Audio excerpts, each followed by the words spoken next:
అందరికీ నమస్కారం. మనందరికీ బాగా తెలిసిన మర్యాద రామన్న గారి కథ చూద్దాం. మర్యాద రామన్న గారు అన్న తెలుగుతో చాలా మందికి న్యాయం చేశారు. ఇప్పుడు మనం రెండు కథలు చూద్దాం. మొదటి కథ మర్యాద రామన్న లౌక్యం. ఈ కథలో మర్యాద రామన్న ఒక చిన్న గ్రామంలో ఉన్న ప్రజలందరికీ ఎలా న్యాయం చేస్తారో చూద్దాం.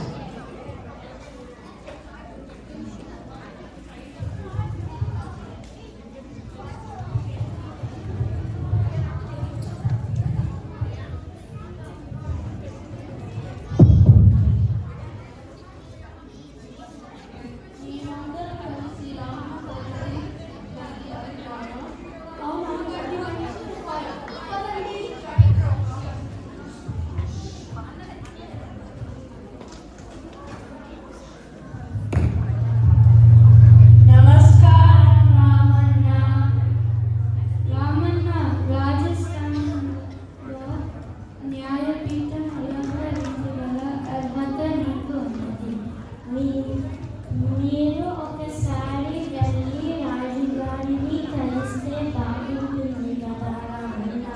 మీరు కూడా నీ వెనక్కి వచ్చి మీ సమయం గురించి చెప్తాను. వీళ్ళందరూ చెప్పింది నిజమే కదా. నువ్వు ఒక్కసారి రాజుగారిని కలవాల్సిందే కదా.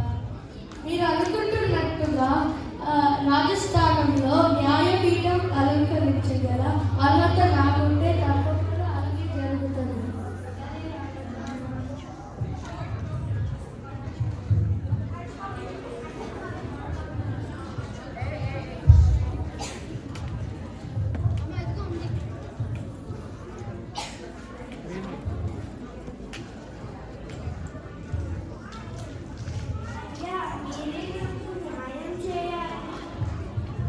అమ్మ ముందు సమస్యను వివరించి చెప్పమ్మా.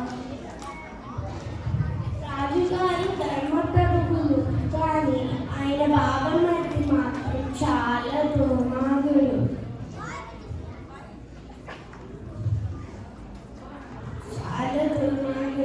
ప్రజలను పలు విధాలుగా వేధించుకు తింటున్నాడు. ఈ విషయం రాజుగారికి చెప్పే ధైర్యం లేక ప్రజలందరూ వారు పెట్టే బాధలని మౌనంగా భరిస్తున్నారు. రాజుగారికి నుండి నుంచి కళా సమర్థుడివి నువ్వే, అందుకే నీ దగ్గరికి వచ్చాను. అమ్మ నాపై ఉన్న నమ్మకానికి ధన్యుడు. కానీ రాజుగారి బావమరిది వల్ల అన్యాయం జరిగింది అని ఇంతవరకు ఏ ఒక్కరూ ఫిర్యాదు చేయడానికి ముందుకు రాలేదంటే కదా. అలాంటప్పుడు నేను కదా ఏం చెప్పాలి? అయ్యా, నేను చెప్పింది సబబే. అందుకే రాజుగారు బావమరిది మీద ఫిర్యాదు చేయడానికి నేనే వస్తాను. నేను ఎవరికి భయపడదలుచుకోలేను. దుర్మార్గుడికి శిక్ష పడితే ప్రజలందరూ సుఖంగా బ్రతుకుతారు. ఆ తృప్తి నాకు చాలు. అమ్మ ముందు నీ సమస్య ఏంటో చెప్పు. నేను ఉదయం పనుల కోసం మా ఊరికి వచ్చాడు. పంటలు సరిగ్గా పండలేదు కాబట్టి చేతుల్లో చిల్లిగా కొరలేదు. ఆ విషయం చెప్తే మాట వినకుండా ఇల్లు మొత్తంకి వెళ్ళి మొత్తం చిందగడ్డ చేసి తరతరాలుగా ఉన్న బంగారు శిల్పాలకి విగ్రహాలని తీసుకుని వెళ్ళాడు. ఆ విగ్రహాలు ఆ వంశంలో 15 తరాలుగా ఉండేవి.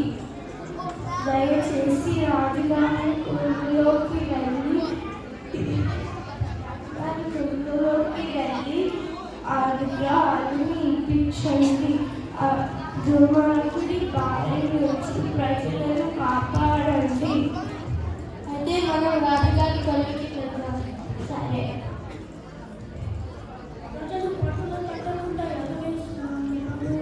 అయ్యో, పనులు కట్టట్లేదా? అంటే మన గ్రామానికి చాలా ఇబ్బంది పడుతుంది కదా. ప్రణామాలు ప్రభు. మీరెందుకు ఇక్కడ వచ్చారు? ఈ వృద్ధురాలు గ్రామం నుంచి వచ్చింది. మీ బావమరిది మీద ఫిర్యాదు చేస్తుంది. మా బామ్మర్ది మీద ఫిర్యాదు. అవును, పన్నుల వసూలు చేయడానికి మీ బావమర్ది ఈ వృద్ధురాలి ఇంట్లో వెళ్ళి బంగారు విగ్రహాలు తీసుకెళ్ళిపోయాడు. అతను చెప్పింది నిజమా? అతను చెప్పేది అబద్ధం. ఆ వృద్ధాలు పన్ను కట్టడానికి డబ్బులు లేవంటే గాలి కట్టడానికి మీ పన్ను కట్టడానికి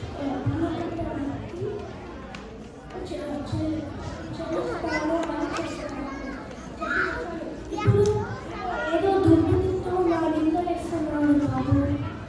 మా బామ్మర్ది చెప్పింది విన్నాము కదా. దీనికి ఎవరైనా సాక్ష్యం ఉన్నారా? ఉన్నాడు ప్రభు. కిందటి ఏడాది బంగారు విగ్రహాలు తయారు చేసిన కంసాలి సాక్ష్యం చెప్పడానికి ఉన్నాడు. అతను అబద్ధం చెప్తున్నాడు. విగ్రహాలు ఆ వృద్ధాల నుంచి తీసుకున్నప్పుడు 15 నెలలుగా ఇంట్లో ఉన్నాయని గొడవ చేసింది. అయితే నువ్వే ఆ విగ్రహం తీసుకున్నావు కదా. క్షమించండి ప్రభు, నేను తమ ముందు అబద్ధం చెప్పాను. ఈ వృద్ధురాలుగా బంగారు విగ్రహాలు 15 తరాలుగా వంశం పారంపర్యంగా ఉన్నాయి. నేను మీ బావమర్ది చేత చెప్పించడానికి నేను అబద్ధం చెప్పాను. శభాష్, మీలాగా ఒక ధర్మం సమయస్ఫూర్తి కలిగిన లోకులున్న రాజ్యంలో ఒక్కరే ఉంటే చాలు. ఈ పెద్ద 4 పదాల మీద నడుస్తుంది. ఇంతకీ మీరెవరు? నా పేరు రామన్న. ఓహో రామన్న, నీ గురించి చాలా విన్నాను. మీరు నా ఆస్థానంలో ఒక న్యాయనిర్ణయాన్ని దళలో ఉండవలసిందిగా కోరుకుంటున్నాను. సరే రాజుగారు, మీ దయ. ఇలాగా చేసింది చాలా తప్పు. మన ప్రజలకి మనం ఎప్పుడు ఇబ్బంది చేయకూడదు. ఇలాగా ఇంకొకసారి చేస్తే ఈ రాజ్యం నుంచి బహిష్కరిస్తాను. క్షమించండి ప్రభు, ఇలాంటిది ఎప్పుడు జరిగేలా చేయాలి. మీరా విగ్రహం రామన్న చేతిలో వేద ఆ వృద్ధురాలుకి ఇప్పించండి.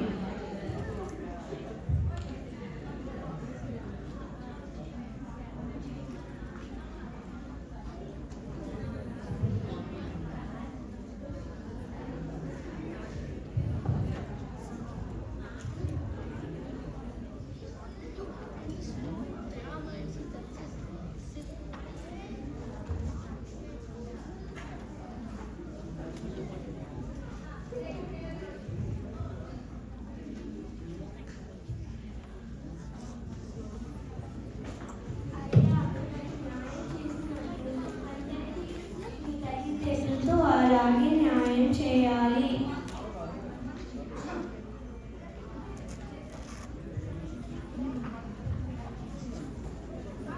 అర్థమైందిగా ఈ కథలో నీతి ఏంటంటే అర్హత లేని వారికి అధికారం ఇస్తే వారు దుర్వినియోగం చేస్తారు. అర్థమైందిగా ఈ కథలో నీతి ఏమిటంటే అర్హత లేని వారికి అధికారం ఇస్తే వారు దుర్వినియోగం చేస్తారు. రెండవ కథ అప్పు తీర్చినార్థం. ఈ కథలో ఒక పల్లెటూరి అమాయకుడికి అప్పు తీసుకోవడం వల్ల వచ్చిన సమస్యని రామన్న ఎలా పరిష్కరించారో చూద్దాం. ఇక కథలోకి వెళ్దాం. ఈ కథలో ఒక నిమిషం వెయిట్ చేయి.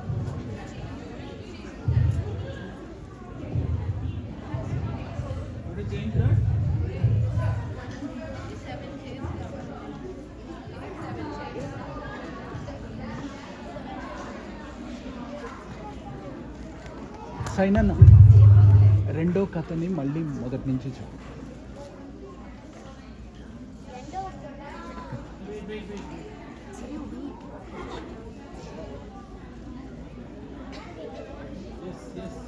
రెండవ కథ అప్పు తీర్చినార్థం.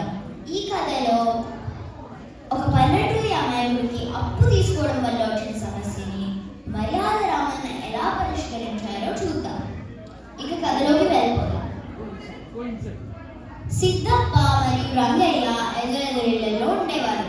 సిద్ధప్ప చాలా అమాయకుడు. రంగయ్య ఏమో పిసినారి మరియు స్వార్థపరుడు.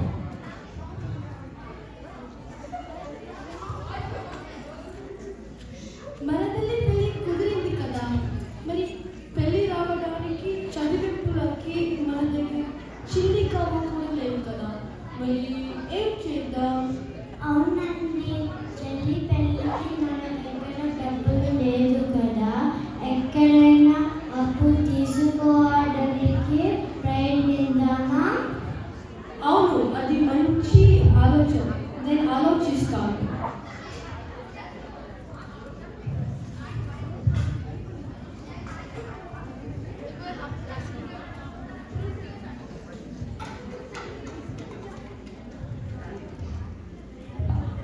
తిప్పు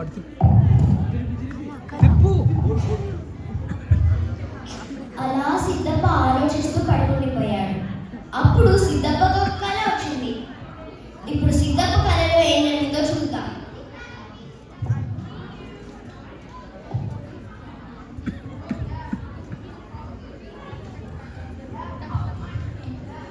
నమస్కారం రంగయ్య, మీరు ఎలా ఉన్నారు? నమస్కారం సిద్ధప్ప, నేను బాగున్నాను.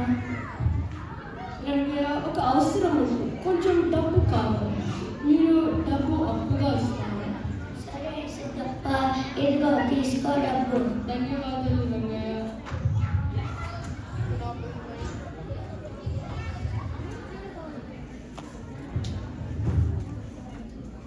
అలా అప్పుడు సిద్ధప్పకి ఉలిక్కిపడి మెలకు వచ్చింది. అప్పటికి ప్రొద్దునైపోయింది.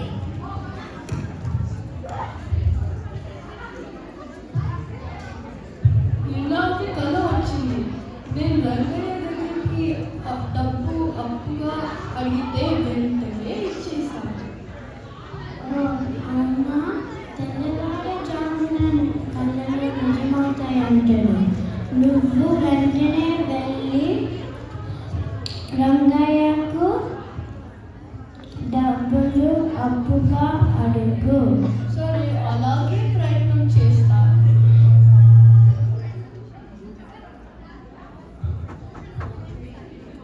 నమస్కారం రంగయ్య. నమస్కారం సిద్ధప్ప. నమస్కారం సిద్ధప్ప. రంగయ్య, కొంచెం డబ్బులు కావాలి. మీరు డబ్బులు అప్పుగా ఇస్తావా? సిద్ధప్ప, నీకు డబ్బు ఇవ్వాలని ఉంది, కానీ చేతిలో చిల్లి గొప్ప కూడా లేదు. అవునా? మరి నిన్న ఒక కళ వచ్చింది. నేను నీ దగ్గరికి డబ్బు అప్పుగా వస్తే నువ్వు వెంటనే ఇచ్చేసావు. అందుకని నీ దగ్గరికి వచ్చాను. నీ కళలో నీకు డబ్బు ఇచ్చానా? అవును, అందుకని ఇక్కడికి వచ్చాను. సరే, ఒక పని చేయి. ఇప్పుడు నా దగ్గర డబ్బు లేదు. ఈరోజు పట్నం వెళ్తున్నాను. రేపు డబ్బు వస్తుంది. నా భార్యకి చెప్పి వెళ్తాను. రేపు వచ్చి తీసుకో డబ్బు.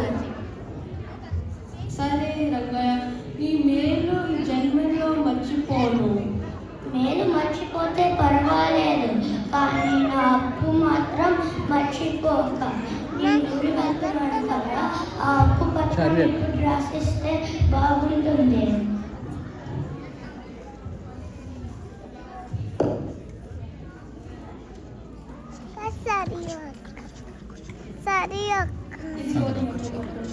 సరే సిద్ధప్ప, రేపు వచ్చి తీసుకోవడం. సరే రంగయ్య. మరునాడు ప్రొద్దున్నే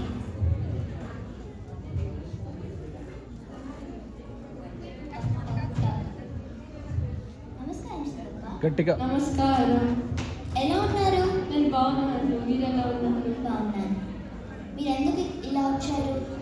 రంగయ్య మీరు డబ్బిస్తారని చెప్పారు, అందుకనే వచ్చాను. మీరు మాట్లాడుకోవడం విన్నాను సిద్ధప్ప, కానీ నాకు డబ్బు ఏమీ ఇచ్చి వెళ్ళలేదు. అవునా? నువ్వు ఇస్తానని చెప్పాడు. నాకు తెలియదు సిద్ధప్ప. అవునా? సరే.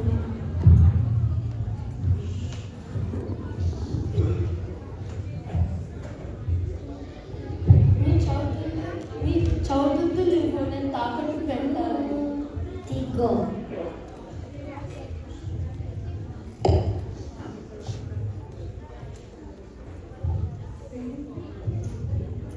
నమస్కారం సిద్ధప్ప. నమస్కారం, మీరు ఎలా ఉన్నారు? నేను బాగున్నాను సిద్ధప్ప, మీరు ఎలా ఉన్నారు? నేను బాగున్నాను. ఈ చదువుతుని తాకట్టు పెడుతున్నాను, చూడు. దుదులుకి ఇంత డబ్బు ఇవ్వగలను, తీసుకో సిద్ధప్ప. సరే, ధన్యవాదాలు.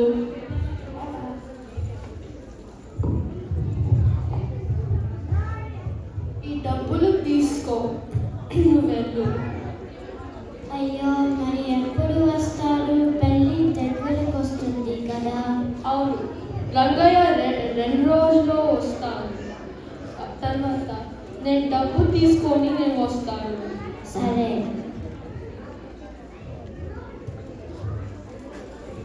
రెండు రోజుల తరువాత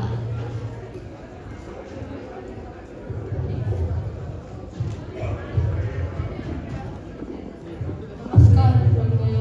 నమస్కారం సిద్ధప్ప. మీరు ఇప్పుడు డబ్బు ఇస్తావా? నువ్వు నిన్న డబ్బు తీసుకోనేగా అప్పత్రం రాసావు. ఇవ్వలేదు. అప్పు పత్రం రాపించావు, కానీ డబ్బు ఇంకా ఇవ్వలేదు. అది నేను ఇచ్చాను. ఇవ్వలేదు. నేను ఇచ్చాను. అయ్యో రంగయ్య, రంగయ్య వాళ్ళు మోసం చేశారు.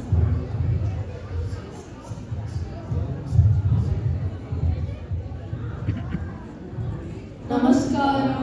నమస్కారం సిద్ధప్ప, మీరు ఎలా ఉన్నారు? నేను బాగున్నాను సిద్ధప్ప. ఎందుకు వచ్చావు సిద్ధప్ప? రంగయ్య మోసం చేశాడు. అప్పు పత్రం రాయించి డబ్బు ఇవ్వలేదు.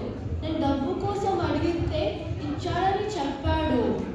అయ్యో సిద్ధప్ప, నీ మంచితనం మరియు రంగయ్య చెడ్డతనం బాగా తెలుసు.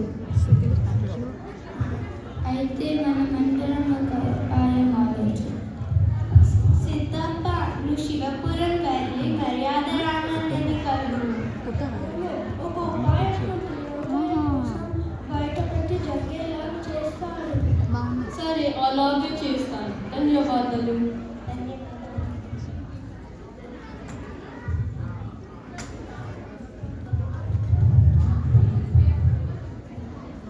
నమస్కారం రామన్న. నమస్కారం సిద్ధప్ప. రంగయ్య మోసం చేశాడు. అప్పు పత్రం రాపించి డబ్బు ఇవ్వలేదు. నేను డబ్బు కోసం అడిగితే ఇచ్చాడని చెప్పాడు. రంగయ్యని పిలిపించండి.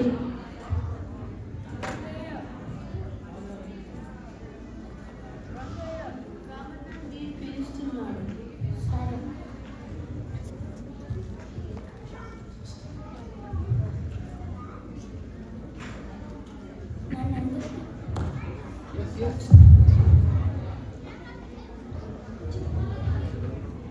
నన్ను ఎందుకు పిలిచారు రామన్న? మరేం లేదు రంగయ్య. సిద్ధప్ప నీ దగ్గర అప్పు తీసుకున్నారంట కదా. ఆ అప్పు తీర్చలేక బాధపడుతుంటే నాకు అప్పు తీర్చినట్టు ఒక కళ వచ్చింది. ఆ కళ నిజమా కాదా అని తెలుసుకోవడానికి ఈ సిద్ధప్పని పిలిపించాను. ఆయన నిజమే అన్నాడు. నేను నీకు డబ్బు ఇచ్చేస్తా, ఆ అప్పు పత్రం ఇచ్చేది. డబ్బు వస్తుంది కదా. సరే రామన్న, అంతా మీదయ.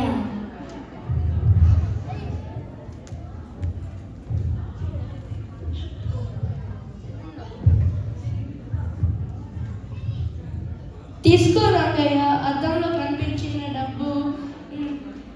ఆ అప్పు పత్రం ఇచ్చేసే. నేను నా కళలో ఇలాగే నీ అప్పు తీర్చాను. అది ఆ డబ్బు ఎట్లా తీసుకుంటా? ఓ, నాకు ఇప్పుడు అర్థమైంది నన్ను ఎందుకు పిలిచారో. నన్ను క్షమించండి రామన్న.